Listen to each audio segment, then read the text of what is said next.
Welcome to another episode of Man Up, Man Down with an old friend of mine. If you say old, we've known each other for a long time. He's also a bit older than me. Not a lot, I don't think, although he did mention the podcast. We were a lot younger. We're not. So I've known Ken for 15 years, a good friend who has been pivoted from corporate career to, if I say, his own company, sold his own company, and is now, helping people, if I say, in midlife to get off the corporate train. So great discussion, lots of great pointers.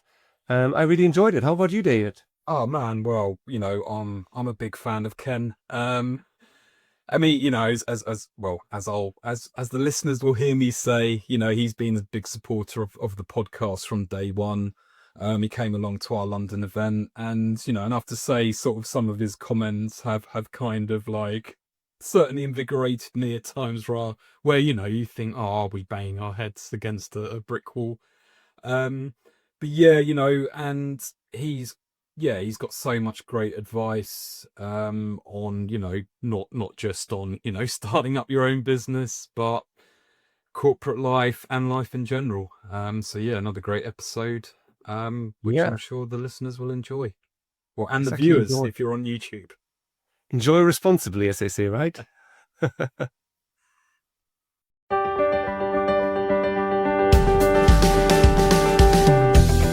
Welcome to the Man Up, Man Down podcast, presented by Volker Beluda and David Pawsey. We discuss the pressures and challenges faced by men approaching middle age that we're often too embarrassed to speak about with our friends. You can find us online at www.manupdown.com. Enjoy the show and don't forget to subscribe and leave us a review.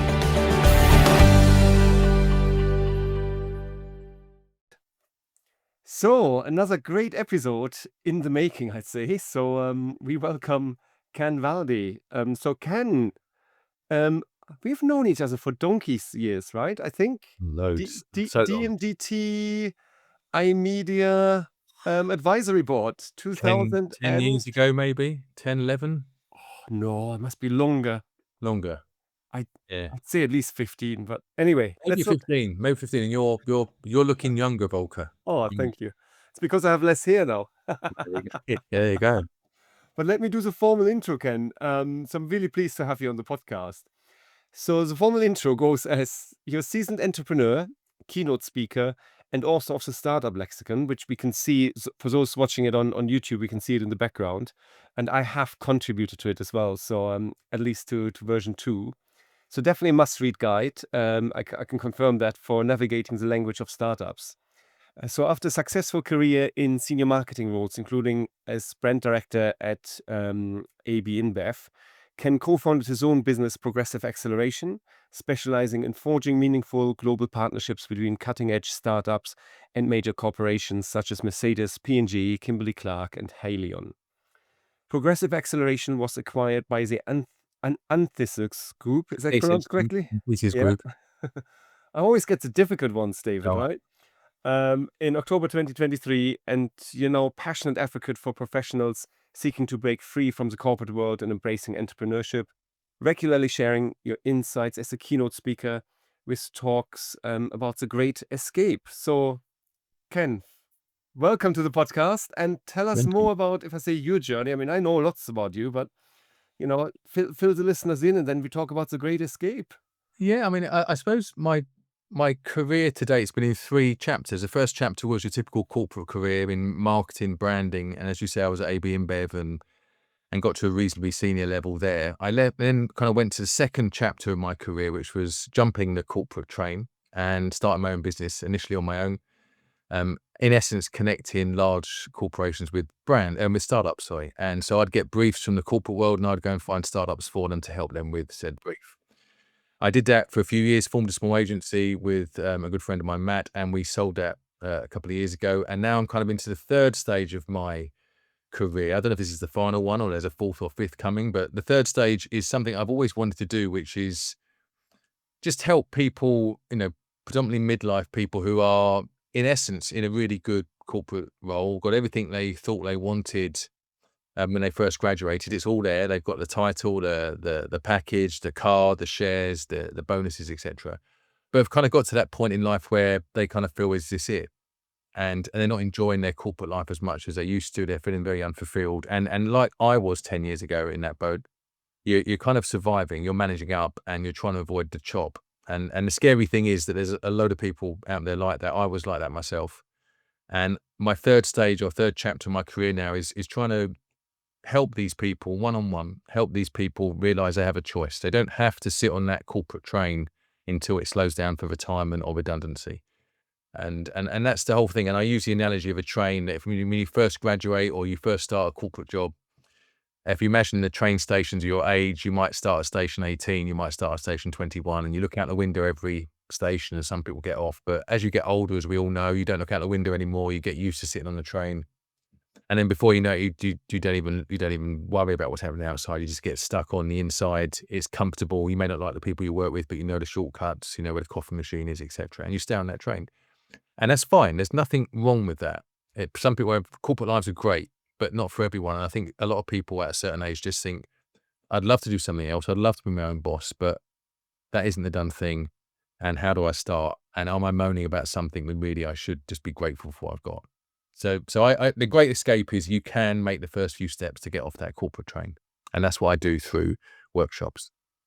I love that analogy. I mean, there's a quote that follows me on Instagram, something like, if you're on the wrong train, the longer you stay on, the longer it will take to get back to, where you need to get on the right train, if you like, right? So, something Absolutely. like that. I mean, I'm paraphrasing because I never remember these quotes. I share them regularly, but I don't remember them. But it's that thing, right? We're on that train and the train just goes and goes and we're not in control, right? Yeah, I think that's the thing. I think Yeah. someone was talking the other day about why you got on the train you did. And I remember you guys, one of your first episodes, you talked about careers and you were saying some people go into careers that wasn't even their choice. It may be what their parents or their peers thought they should go into. And I think, I was on the marketing train. I always wanted to get into marketing. I did a business degree and I was lucky enough to go into an area I wanted to go into. But I got to a point, and not everyone gets to this, but I got to a point where I wasn't really doing marketing. I was just playing politics really at AB InBev, and I was doing well at that, but I couldn't do that for another 10 years. But I feel really, in a way, there'll be people on that same train who never really wanted to get into the profession they're in, but they went into it because they were kind of advised by people to go down that path and they carried on. And so it must be very difficult for them to be on a train and never wanted to get onto in the first place. But whereas I was on the train I wanted to get onto, you get to a point where you think, I can't stay on here. So what was the tipping point for you to get off the train? Two things. It was a word and it was a article. And I do these talks called The Great Escape, and I mention it on those. But to cut a very long story short, I had my monthly appraisal as I did with my boss, and I was traveling 3 or 4 days a week for 4 years. I had teams in around Europe, and I had my appraisal with my boss in Belgium, and on the sheet of paper in front of him was all my metrics. I was doing well, but next to travel it said moderate. And I said to my boss Andreas, a German chap, I said, how am I down as a moderate traveler? I travel every week. And he said, well, to get to the next level, to become maybe a frequent traveler in the eyes of the company, I would have to take jobs and relocate the family, live somewhere different for 2 years, sort the problem out wherever it was there, and then get another tap on the shoulder and go to another country. And that's how you did it to get to the next level. And I realized then I didn't want to do that. There's no way my family would want to do that. And I realized for the first time that I'd have to leave AB InBev, because his last words to me were, as I left that meeting, and you're going to get that tap pretty soon. As in, someone's going to come up to you and say, by the way, you're going to Switzerland next year or Canada or something. So it was that. And then literally about a week later, I was coming back on the Eurostar from Brussels, and there was a magazine that Eurostar used to have. I think it was called The Metropolitan. And there was a double page spread about the startup world in Shoreditch. And I read that and it just resonated with me. I thought, well, here I am wondering what my future is. And these girls are building their own futures. And it just really, it just went down really well when I read it. So I went out to Shoreditch, met some startups. And luckily the first 2 or 3 startups I met were amazing characters. And I just thought, I want to work with these people. They were really energized. They were positive. They saw things in a completely different way to what I did as corporate Ken almost. And I just thought, I want more of that. I don't get energized at work. So I thought, what can I do to help them? And then this idea came up that they need to be introduced to large companies where I came from. And at the same time, from the large company side of things where I realized we knew nothing about startups. So I thought maybe I should just jump the train and be a connector. And my wife always joked that I could make money from drinking coffee and chatting to people, so I was going to put it to the test. So I served my notice at AB InBev and just started connecting people, got briefs, and went out and found startups. But it was the word moderate, and an article in a magazine that I only ever picked up once, and that one time only, that made me think, well, I could meet some startups. And if I hadn't picked the magazine up, or I hadn't asked Andreas that question in the interview, or I hadn't gone to Shoreditch and say I'd met some startups, but they were awful people, could have happened, bad founders, it might be different. So it's just where it happened. It happened in a space of about 2 months. But before then, I was still wanting to do something else, but I was just resigned to the fact I shouldn't moan. Keep my eye on the corporate train as such. Hi, Ken. I just want to say, well, thanks for coming on the podcast. But I mean, you sort of already mentioned the previous episode, and I just want to say that Ken's been like a fantastic supporter of the podcast from day one. So, like, thank you to him. He was the one that suggested the live event. So, yeah, okay, Ken's got a lot to answer for. But That's why he's here today. I mean, you sort of mentioned, well, obviously the Great Escape, and it is the Great Escape, and obviously the film, it takes lots of different ways. Some people make it out, some people don't, but it's, it takes a lot of grit and determination. And I mean, you sort of mentioned there about, if you get to a certain level and you've got shares, you've got benefits, it's not just about, I've got to replace income, and then, as you say, there's almost like a completely different side of it of, well, I know this, and humans are sort of scared of change. And, and often it is, sort of when people get made redundant, I guess, at this stage of career, that's traditionally where, they made the leap. And I guess sometimes that's because you have got a bit of startup cash to take the leap with.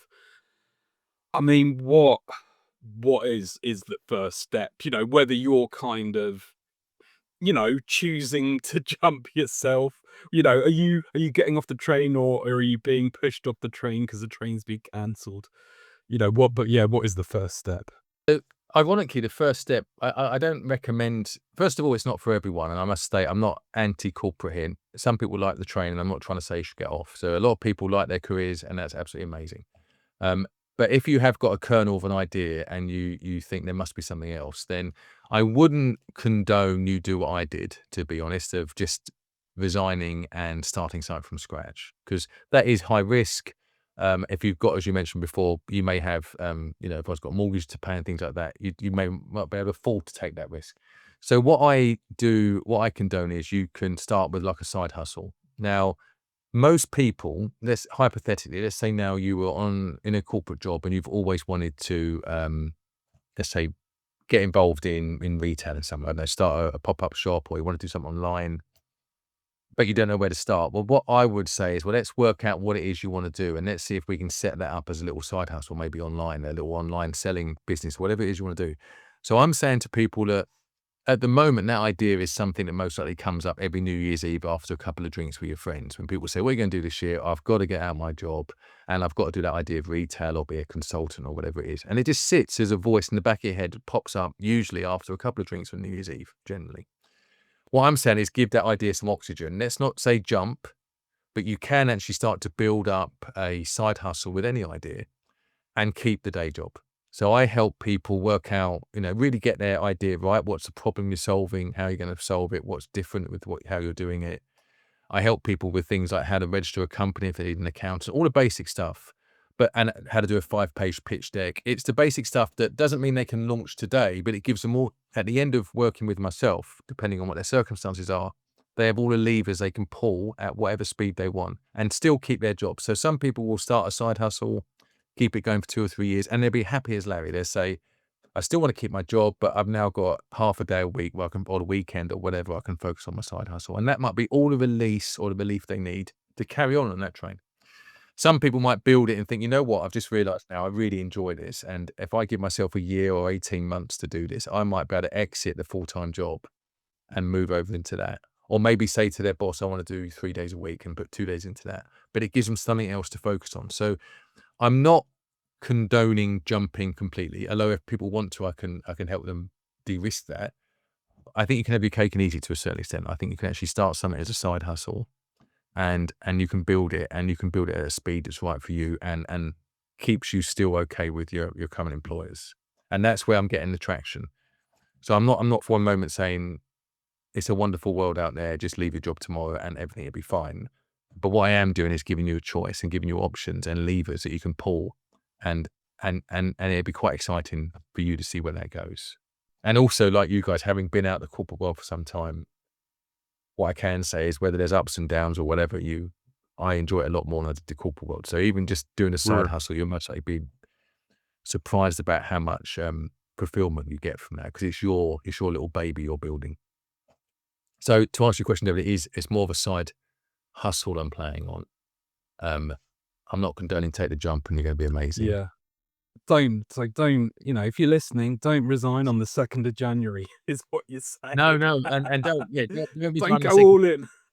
But the problem is that people, and it's because they're so busy. I mean, in one of my talks, I say that the average week I had at work in the corporate world, and this may resonate with some of your listeners, is you kind of work your backside off Monday to Friday, and you have these great ideas on the Monday what you're going to do.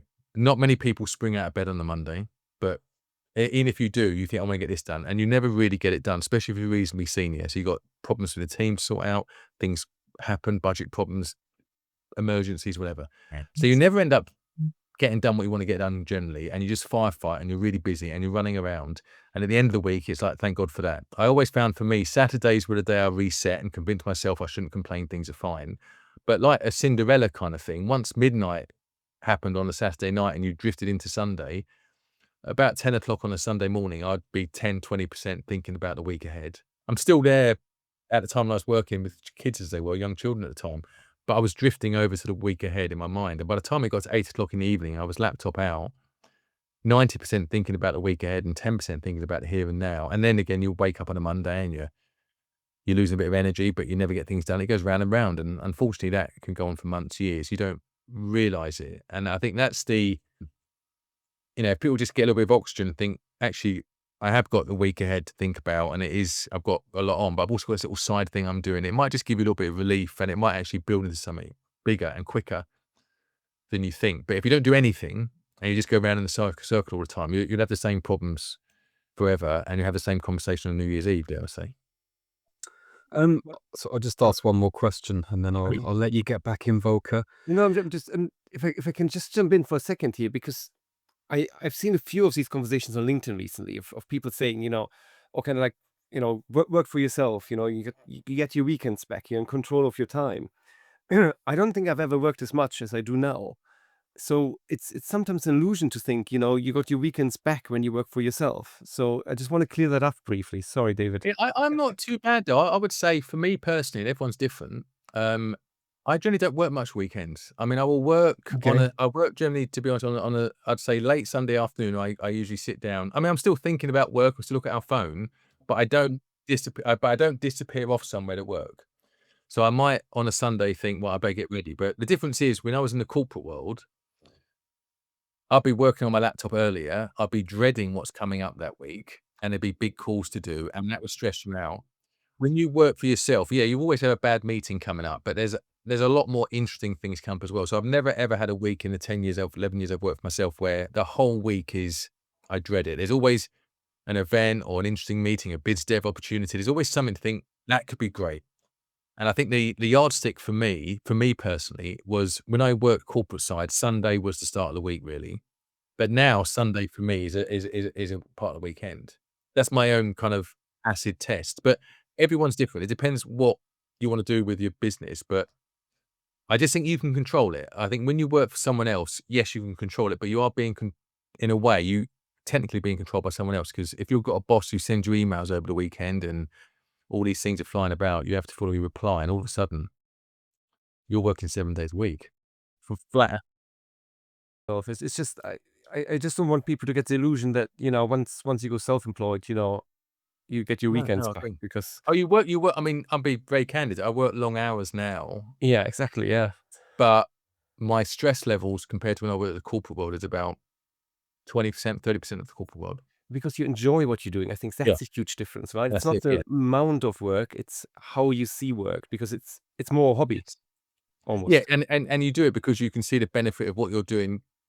You can see the benefit in the next stage of it, because you're, in a way, you've got a clearer vision of what you're doing and why you're doing it. When Yeah. you work for someone else, it can be you're filling in forms for the sake of it because you have to, and you're attending meetings for the sake of it, and it's like your time's being grabbed from you. Whereas I think when you work for yourself, yes, you still have clients and everything, but I think you're more in control of your diary. I have more access. I have more autonomy now over what I do during the week. I still work long hours, but I have more autonomy over taking breaks and doing things. So I never would have had that, I don't think, before. Sorry, David, Well, you had a question? No. I mean, it is a very interesting point, and and I'd also sort of counter that there's part of business that I'm like, if I realise that this was part of it, I might have stuck to the full-time job corporate world. Yeah, I mean, it's I don't know. It's like, do I switch off more now than when I had a full-time job? You still always have good and bad weeks. One thing doesn't change. You have good and bad weeks. Yeah, And I bad mean, meetings. What and changes and there? Hello folks, it's Volker here.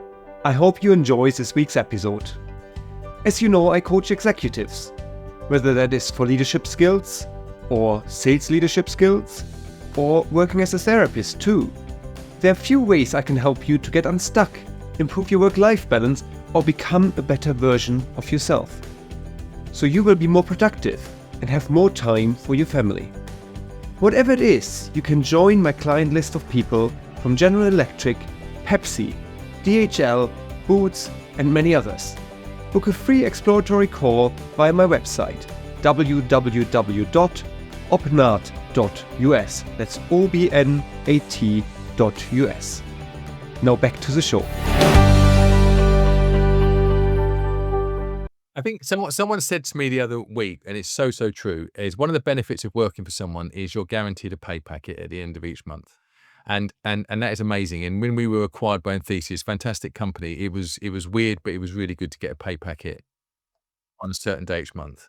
And that is something that, you miss because it's a certainty. I mean, as much as you can keep your job, people get made redundant and everything, but generally speaking, it's a certainty which you can guarantee. Absolutely bang on.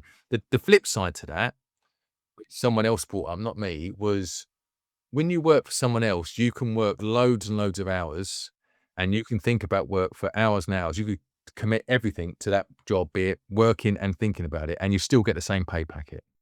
I See mean, that was something that I was gonna say is like, there's times when I've got friends that are like, oh, we had this happen. I'm really struggling this month, and I'm like, well, yeah, if I'm in that situation, I can like generate more work, and it's like, yeah, it's Yeah. you do have like more control over your destiny. You do. I think you just move around a lot more, and Volker, Yeah. we know you don't. You keep, you try something and you move and you pivot, and we've all done it, and you have to because you don't have that guaranteed pay, and I think that is a risk, but it's also quite not underplaying it, but it can be quite motivating as well in a funny way when you do find a route. But if and you- something that me and Volker have discussed before is Yeah. that it doesn't. Yeah. As soon as the shareholders aren't happy, or like as soon as the senior leadership team's like, right, we've got to cut some costs. That pay packet can disappear in an instant. The problem with the pay packages is like heroin, right? It's like you get it every month, right? And then you get, I don't know, wellness days, and you get this and that, right? So you get sucked in. So you have to have it, or you think you have to have it. But I challenge your security because, as you know, I moved around quite a lot, right? A lot of redundancies, very fragile industry. And I always found a job, within 2 or 3 months, kind of like you lose one, you get the next one. But every time I lost a job, I lost 100% of my income, right? It was like gone. There was zero coming in. Now I'm working across, I don't know, 6, 7 clients, right? If one goes, shit happens, right? I still have 6 others that pay my bills. As long as I have enough that pay my bills, I survive. So actually, I think I'm feeling a lot more secure these days. but I'm also constantly hustling for new business. It's a huge trade-off, right? So if you don't enjoy hustling people for business, don't get self-employed, right? And I think that's where most people struggle. That's think- where I struggle. The interesting thing is, if the people that I talk to are not necessarily clients, and I've realized this. I mean, I started doing this 5-6 months ago, but the thing I'm realizing is that people who are, when I was in the corporate world, I thought I was quite a good networker. But really, when you're in the corporate world, you network with people like yourself. So you go to, in my case, a branding event, a marketing event, an ad tech event, whatever, and you meet other people like yourself and you chat about the same old thing. And you go to work dues and everything. But it's not really networking as you would describe it, Volker, of like going out, trying to meet people, build business, grow connections, this kind of stuff. And then when people leave the corporate world, one of the, and I'm being general here, one of the challenges is actually trying to relearn or learn from scratch the art of networking, because that's crucial if you want to be your own boss. It's absolutely crucial. If you just sit there behind, maybe I'm old school, but if you sit behind a laptop all day and try and connect via LinkedIn, and LinkedIn's great, but if you just try and do everything via screen, you can build up a kind of a superficial network, but you got to really kind of also be seen and get out and people know who you are. And that's quite tough. I think if you've been used to going to the same, not so much nowadays, but hybrid, we're in the same office and same people, same kind of events, when you've got to then go out and sell yourself, and and it's quite important to do that and build a network slowly. That's a soft skill I think a lot of corporate I don't think teaches you. It teaches you politics. You learn how to interact with people and get on with people and read rooms. That's a really invaluable skill. But the networking one, I think, is a bit of a blind spot that I definitely find a lot of corporate people aren't ready for. And I think you can pick it up. It's not like it's, you can solve it, but it's interesting how people see that. And this is kind of, you've got to, as you say, Volker, you've got to have 3 or 4 options open. You've got to balance out your risks. It's a whole different mindset change. And Well, it's but not easy. even that, you've sort of touched on a couple of things. It's like, well, actually, you've got to kind of mix up your physical networking with your LinkedIn networking, and I think also it's kind of like you've got to try lots of different, in terms of business generation, you've got to sort of try and find out what works best for you, and and for some people it is LinkedIn, but then at the same time it's like, well, is likes turning into revenue? But that's a very different conversation. But so the question that I was going to ask, I mean, you sort of said about you help people sort of define the proposition of, what is it they offer, and what is the problem that they want to solve. I mean, so, sort of what point, I mean, you've sort of said that you're not kind of dragging people out of the corporate world.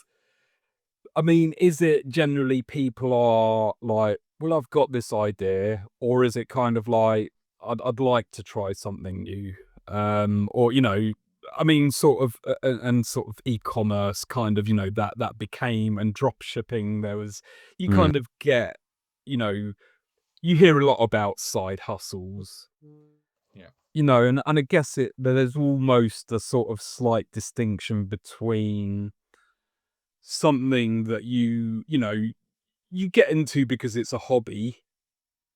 And then it's almost like, oh, you might spot a business opportunity in that, but there might also be actually, I just want to try something completely different, like e-commerce. I mean, what, I guess, how fully formed are people coming to you with like ideas about their business? My kind of criteria generally is you have to have a kernel of an idea. So I've got one client who definitely wants to leave the corporate world but doesn't have a set idea, and we're trying to work out what their passions are and interests are and everything. And that's harder work because they want to leave, but they haven't got any kind of route or vision of where they want to go. Generally speaking, it's someone who's got a kernel of idea. And to be simplistic, there's 2 options I think you have when you think about leaving the corporate world. One is to, and both are difficult. They're not like an easy route, by the way. One is to kind of keep close to what you did. So if you were a marketing person, you come out and you're a marketing branding consultant, and you think, right, that's what I want to do. I want to make my own money doing what I'm good at. And that is a common route people take. There's challenges to that. You can't just come out and say, I've got 20 years marketing experience and expect people to pay you, because there's a load of competition out there. But that's one option. The other option, which is reference what you're saying, you might just say, I've had enough of marketing. I want to go, and I've always had an interest in fashion or retail or building an app or doing something to do with charities or whatever it may be. But I just have not got the time or the headspace to work out how I can do it, where I can do it, and what my commercial model can be. And what I can do to people, either of those routes, is say, right, let's go down one of those paths you want to go down, and let's try and flesh it out. And I think the big learning is, you've got to really niche down what you want to do and be very clear about the problem you're solving and how you're going to solve it differently. And once you kind of nail that, you get an idea of your commercial model, then we can start fleshing out, right, you've got that. Let's get a little 5-page deck together. And now how are we going to start connecting you up? And the USP that I offer to people is, to a certain extent, we can all fill templates out. And there's not a lot of templates on my workshops. I don't necessarily believe in them for this. But what I can do is, because I've very much like Volker, been around for a few years now, and I know a lot of people, and my network's pretty good. I can introduce them to people to help them in their area. I can get them into certain events where they will meet more people. So as well as giving them the kind of a roadmap to follow and help them build a deck and get some meat on the bones, I can also fast track the kind of networking for them and say, right, well, let me introduce you to 2 or 3 people who might be able to help you. Let me come to this event. I'll get you in and you can meet some other people. That kind of thing, if you try and do it on your own, is very difficult and can be very soul destroying, but I can fast track that. So my USP really is, if I can help, if you work with myself and we go through a workshop, I can actually plug you into my network. And that, I think, is kind of worthwhile, because then you're getting some momentum and you're meeting people. And I think that's really important as well. Be it on Zoom or whatever, but you're meeting people who never knew existed before. I don't just leave people with a template and here's your problem, here's how you're going to solve it. Good luck. Thank you very much. It's more a case of, right, well, I know 3 or 4 people I'll introduce you to. You should definitely go to this event. You should definitely join this podcast. You should, all that stuff to give them that kind of extra push. And then it makes it more tangible rather than something filed in your cloud, like a template. Does that make sense? So, I'm trying to bring it to life more. I think it makes a lot of sense. And what we often forget, right? Or obviously you don't, because you just talked about it, right? But we have a network, right? And we build it over the years. People that come into the work life now or since 2020, right? They're working hybrid, or they're working remotely completely, right? How do you build a network remotely, right? It's so difficult. You're not in the pub, you're not bumping into someone, you're not going to conferences, you're in your own little world. So you maybe try it on LinkedIn, or you join clubs and online communities, but it's never the same. And if I say, it kind of leads on to a question I have in terms of, if I say, I got self-employed in 2019. That's when I got off the train, right? Just in time for COVID, right? I didn't anticipate COVID. I wasn't like, oh yeah, next year. But what, do you think there's an acceleration, if I say, from people that want to get off the train because of COVID? Because we realize there's more in life than just working for someone else? I've definitely read reports that would back that up, that say, I think COVID, and this is from what I've read or heard on podcasts, COVID made people reflect and think more because everything just changed overnight. And I think I'm sure a lot of people left the cities and went out to live in Devon and Cornwall and out in the countryside because they wanted to just readjust their whole work-life balance. And now you find that a lot of people now don't want to go back in 5 days a week or 4 days a week, whatever they did before. So I think it made people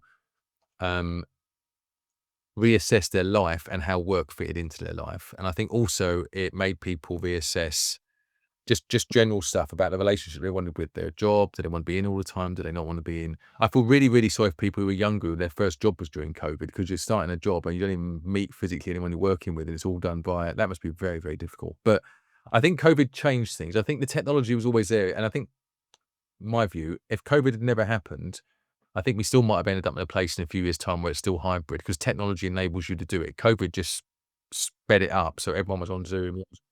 Yeah. So I don't think COVID created a world that was never going to exist. I think it was always going to get like that, with technology speeding up and everything. But I think it just brought it all forward. I think it's tough. I think another thing I've noticed is that a lot of younger people now, I'm talking midlife, but I think there's a lot of younger people now who have gone on the corporate train. And because, rightly or wrongly, they expect more faster, I think they're more asking, is this it earlier, maybe before midlife? So I think everything's speeded up. People's expectations, people's shorter time spans to hit their goals and to achieve things. So I think there's a lot more pressure now. But the market I'm playing in, and we're talking about midlife, I think is where people have these big questions, but they just don't have the headspace to do anything about it. I mean, you've touched on an interesting point there that, well, and which, I sort of thought about when you were, sort of talking about templates and putting together pitch decks and things. Yeah. And I was like, well, actually, it's almost like, and I think Stephen Bartlett, can take a lot of credit for it, but there's more of an entrepreneurial sort of spirit amongst, younger generations. Well, I certainly feel that than there was when I was in my 20s. So it's almost like, there's a lot of advice for young sort of business startups and whereas, it's almost like you're, yeah, well, obviously coming at it from the other end of sort of the age spectrum. But yeah, it's almost like, well, you have got two ends of the spectrum, whereas sort of the younger generation are perhaps going to grasp app development and that sort of thing sort of quicker, but you've got, I guess the more, the longer term vision or Yeah. yeah, I mean, I think younger people have or feel or do have more choice. So but if you're 25 now, 28, 29, and you're not happy in your career, you can still switch, do something different, and it's not deemed as. And I think they a lot of them have got the courage to do that. So if they go into finance, they don't like it, they switch, they learn, they go online, they can learn things. I'm being very simplistic, but you can switch, learn a new trade, and you're off again. I think as you get older, and especially you've been in and especially maybe I'm older than you guys, but our kind of generations, you learn a profession and you go up it, and then you're in it. That's what you're in. I chose marketing, other people choose insurance, other people choose whatever it is, and you're in it. That's the one. You just got to get on and survive. I think it's harder to switch because have you got the motivation to do that and to relearn and to start again at the bottom somewhere. So I don't think you feel you have the choice, and maybe your situation stops you thinking you got the choice to retrain. So you just stay where you are. And I think what I'm saying to people is there's nothing wrong with that, but you do have a choice. You don't have to necessarily retrain and start again in the corporate world, but with a different profession. You don't go from marketing to finance. It take years to become an accountant. But there is a quicker way if you want to be your own boss. You need to start building something tomorrow, if you really wanted to, or start researching it. I had this model called REACT, R-E-A-C-T, and one of those things is about analyzing the market. So if you want to get into, let's say you want to get into online retail and somehow, or fashion, start researching what's out there, who's doing it, what business they got. Give yourself an hour a week on a Wednesday, and that's all you do at the start. Just have a little pet project. You don't have to register a company, get it VAT registered, get invoices ready, get an accountant straight away. Just play. And I've got a lot of my clients who come back and say, wow, doing an hour a week, just researching what I might want to get into, still doing my day job, has been amazing. It's just made it real.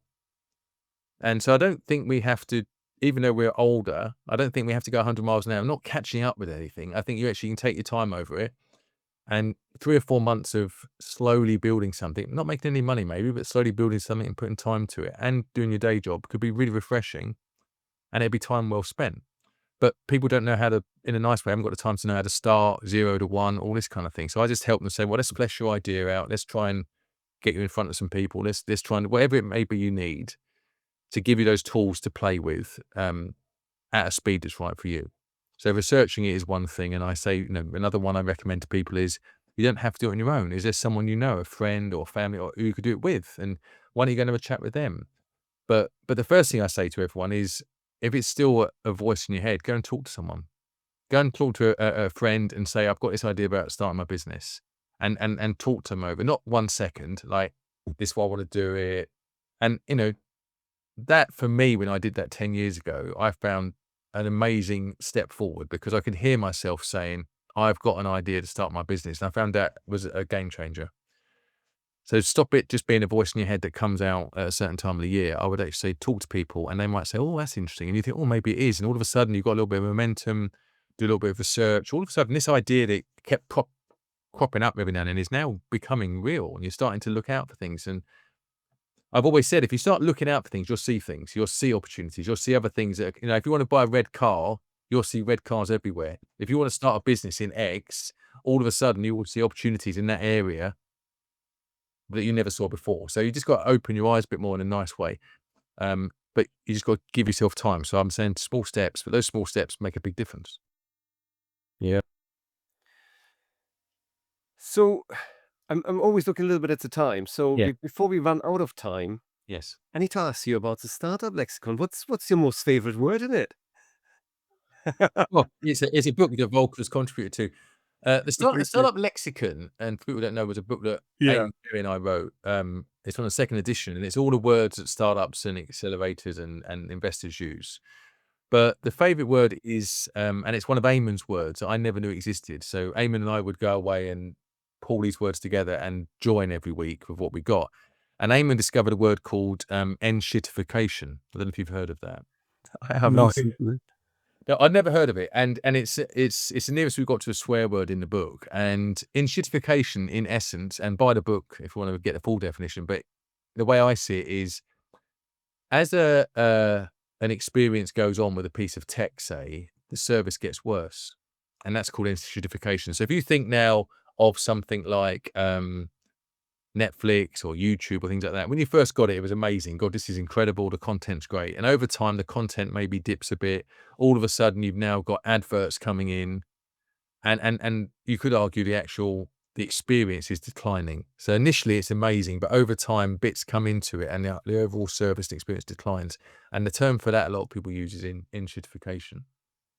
So, and I can see that now. Just like I said about the red cars. Now I know that word. I see it in everything I do. I think, God, that's not as good as what it was 3 years ago. They're really playing silly buggers doing that now. So just to clarify, so is that more the service has got worse rather than the psychological impact of, when something's, it's like, I'm just trying, like sort of, well, the internet, wow, we can get on the internet. Then it's like, oh my God, getting on the internet's so slow. Dial-up internet's rubbish, and it's, I think the internet, I mean, big one, I don't know. I mean, I'd say the internet is not so bad. I just think it's when you get. I mean, I guess, sorry, I'm just trying, is it increasing expectations, or is it the fact that service has got worse?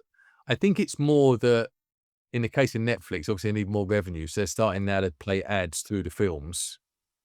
And I would argue you got to get more content on it. Only my view, sometimes the content's not that great. Whereas before, when it first came out, it was like, wow, this is incredible. You've got all this stuff. You can stream it. It's a certain amount each month. This is fantastic. But obviously, they've got to feed the need for content. And you could argue maybe the level of content's gone down. And then all of a sudden now you're watching a film and up comes an advert. So it's almost like they've got to get their money back or whatever, or make more money or whatever it may be. I don't know their motives. But the actual experience you're getting, still watching stuff on streaming, the concept's the same, but you're not enjoying it so much because there's extra bits that are going on that are diluting it a bit for you. And that's what enshittification is all about. Right. I'm glad that you use Netflix because one of my best friends works for them. So there you go. And I like Netflix, but it's like anything. It's like YouTube now. It's always flashing up adverts and So that's one word, and there's many other words on there. But it's just we're going to hopefully be writing a third edition at the end of the year because we've already got. It's 30 words that weren't in second edition. Now they've come. The language of startups is like a whole new thing, just evolving in the back. Does it ever slow down? I mean, will you have a first, fifth?